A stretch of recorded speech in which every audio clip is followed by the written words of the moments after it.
The Wife Lament Analysis. The poem begins with the wife expressing her sorrow at being separated from her husband.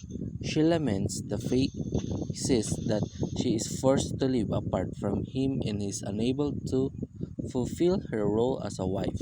She also expresses her frustration at being unable to control her own life and being at the mercy of her husband's decision. The poem goes on to describe the Jaredus ways in which the wife is unable to exercise her agency and control over her own life.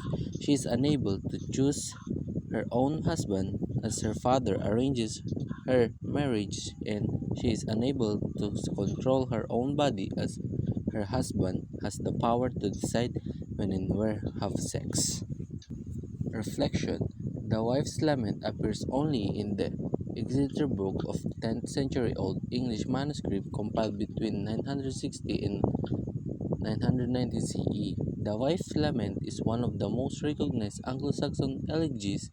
It is monologue found in the Exeter Book.